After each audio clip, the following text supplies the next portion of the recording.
Ladies and gentlemen, bars upon bars upon bars. I needed to play the receipt Heather B in case they didn't know. Okay. His music has evolved so much now. You might not know that he's a spitter like that. And he's back. You got to hear the album. Multi-layered, musically robust. It's the type of music I like to listen to. Being a former musician, I don't even know if he knows about that. A former musician. Wow. Okay. What? We got Andy Mineo here, ladies and gentlemen. Andy Mineo. Andy. Yo, Andy. I feel the full applause. Yes, man. Yes. It's been a while, brother. How you been? It's been too long, but here's the thing. I'm over here. I know everything about Tracy G. She in love. She posted on the internet. We got Heather B making turkey meatball sliders, and I know about that. But how do I not know about you being a former? Oh, so wait. Damn, Sway, why you did that to him? Wait. Just because he wanted more. Go ahead. That's right, Andy. Don't be bullied up in here. Basically, Andy said receipt. No receipt. Hey, brother. Let me say something, man. We known each other long enough now. It's been damn near 10 years we known each other, man. Man, don't have me talk to you like Big Brother on the air, man. Don't do that to me, man. Come on, Andy. You could get it, too. Andy, let's check this out, Andy. I got a clarinet. I'll go hook it up right now if I got to during this interview, okay? I got a clarinet upstairs in my apartment right now that I'll be warming it up by blowing my warm air through it as I prep my fingers. You come on, man. I got the reed. I got everything, man. I come on, man. This is fresh out of band camp. Come on, man. I'm gonna come up there, and when the studio open up, I'm gonna come kick a freestyle, and then you gotta hit a mean clarinet solo afterwards. Yeah, right? Lizzo style. A lot of pressure. A lot of pressure right there. The lungs ain't ready for that. Yeah. We'll see, man. Andy, it's great to have you on the show. This is an amazing album for so many reasons. The musicality of your music. Yeah, you put a lot. You put to me. I envision what it must take to create something like "Am I," the first track, and with the choir singing in the background. I've always been impressed by your musicality. How long did it take you to put this project together? I appreciate it. I started in the fall of 2019, so about 2 years. And in between the fall of 2019 and when this just came out, a couple weeks ago, I dropped another project called Happy Thoughts. As I try to just stay, something out once a year. You know what I'm saying? So there was more music coming out than just what came out in that time frame. But I took a little trip to Japan, like a little inspiration trip with some friends, caught some inspiration, put that out, and then we went and put this one out. So, I stay working, man. I love working in the studio. I love my collaborators, the people that I get to jump in with. There's a young up-and-coming dude who's been on a lot of my stuff. His name is Beam.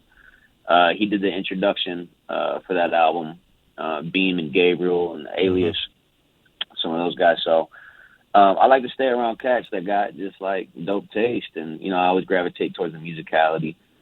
We love bars and all that, but at the same time, we love just good music to be able to ride to. So trying to figure out that balance, Do you still feel the need as an MC? Like we played you during the Five Fingers of Death, and I remember when Heroes for Sale was coming out. I feel like Lecrae and you, who and others who are already gifted lyrically, had to prove themselves, in different spaces. And all MCs go through that in the beginning of their career. It's really about showing people that I'm good enough, that I'm great, I'm skilled. Now we're talking nearly 10 years later, Neverland 2's coming out. Do you still have that same burden when you go into making music, or that same thought process as a rapper, or do you feel proven? Yeah, it's interesting. It's like I still feel that. I feel like, oh, no, now I got to jump on something and bar people up. You know what I'm saying? Right.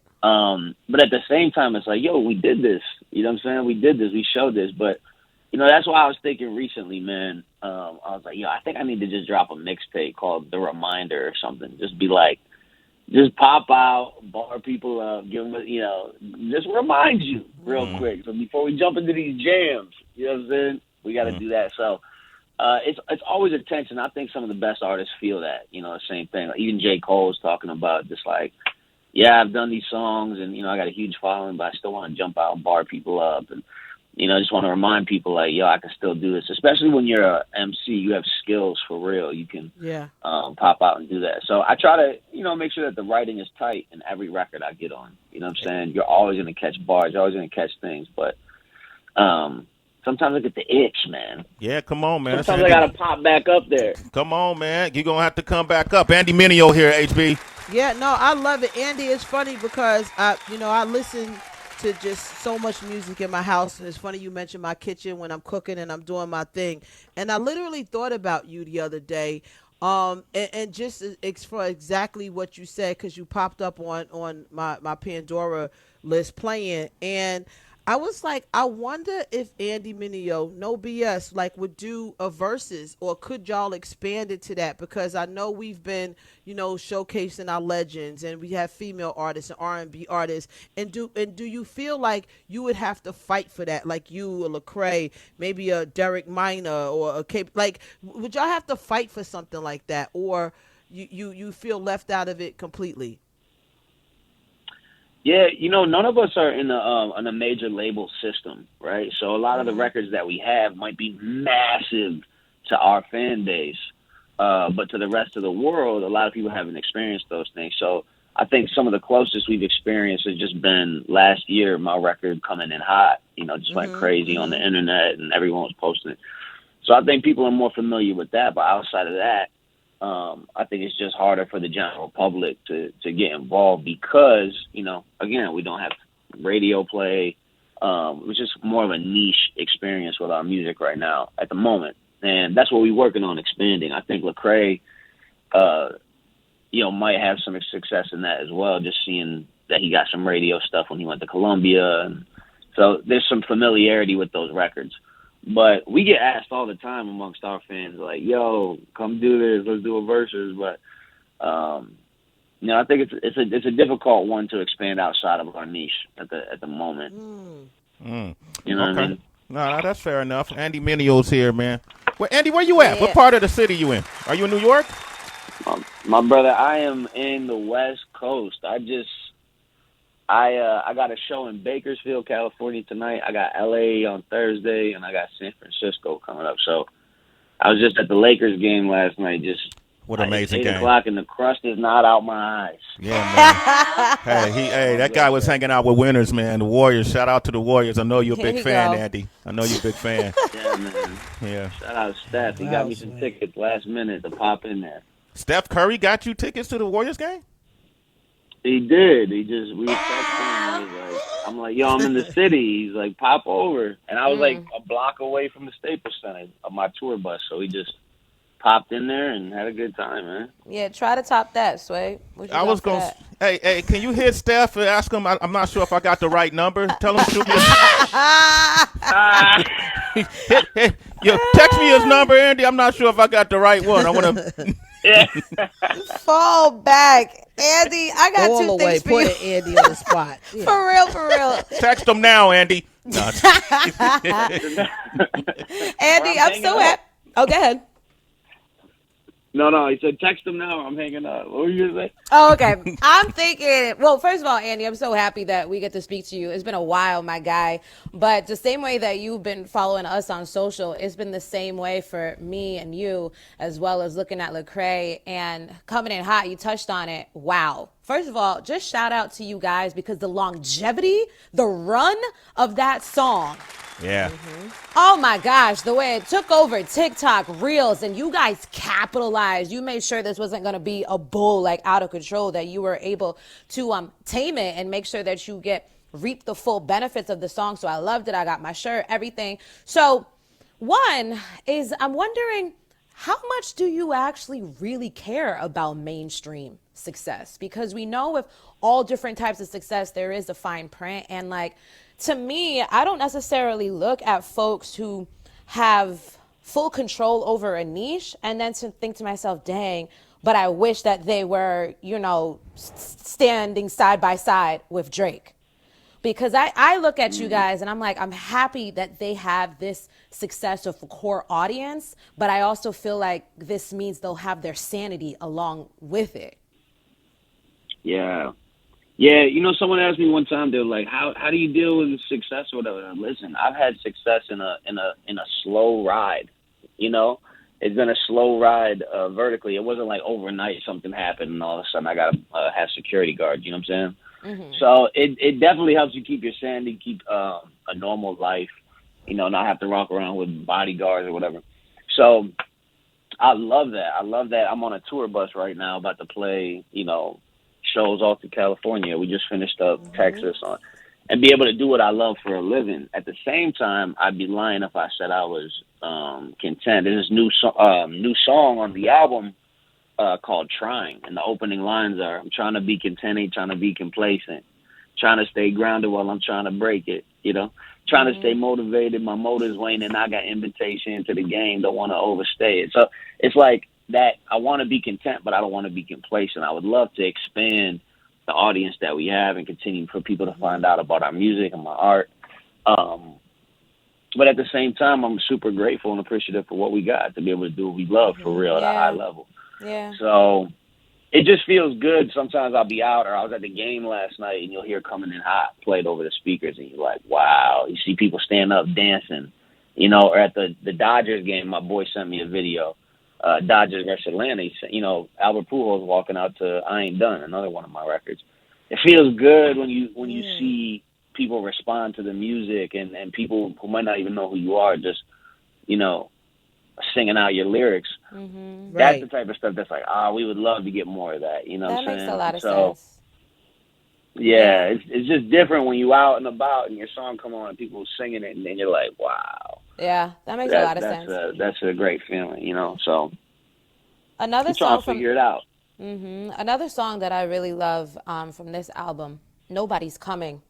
It's so beautifully reflective and honest, and it had me curious because you're speaking about, not dwelling on the things that you can't change, also realizing that you may be the answer to all your questions.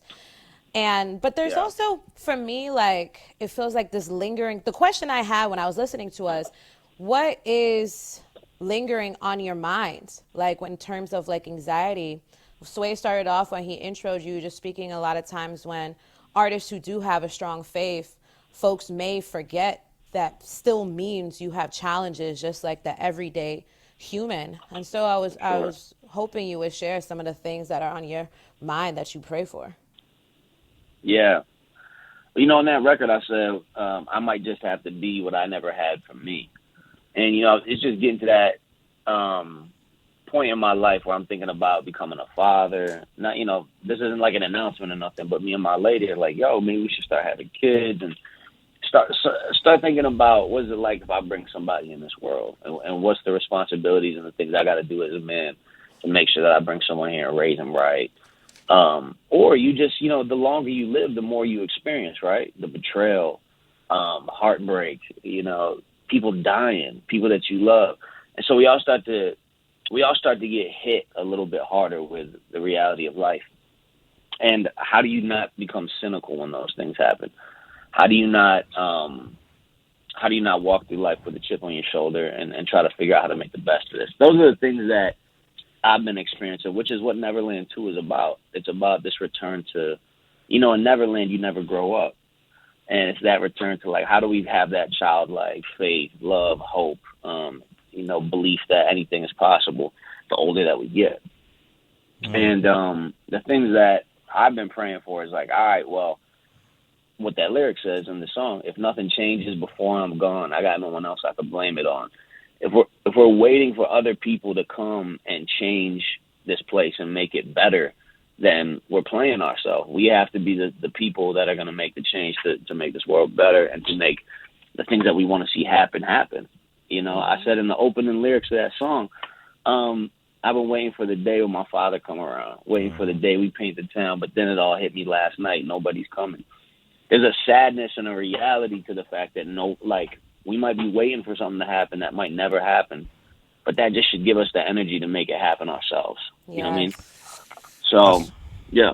That's awesome. And prior to that, I mean, right before that song, you got the interlude, New Father. And it's the woman whose voice is the thread throughout the album. Is that your mom? Or who is That's that? my mom who, that's my mother who recently passed, man. Yeah. That's what yeah, man. And I'm sorry about your loss. And hearing absolutely and hearing her voice through the album seems so special. Her telling these stories and that New Father segment that caught my ear because she was telling the story of how when you were young and you said a prayer, you prayed for a new father. Is that true? Yeah. Yeah. From my mom. She remembers that story. Obviously, I was too young to really remember, but I heard her tell that story a few times. And we had these tapes that had some leftover interviews that we never got to use. And so I found them after she passed, and I was like, wow, these stories are so interesting. And it kind of weaves in with the whole concept of Neverland, too. So we put it in there, and yeah, that's a real story. Man. The way she tells it is, wild. Oh, she tells it great, man. It's great hearing your mom on this album, brother. I'm glad you incorporated her voice. This is a great album. I'm actually going to play that song, Nobody's Coming, to sum things up. I want to say congratulations to you. I can't wait to see you in person. And then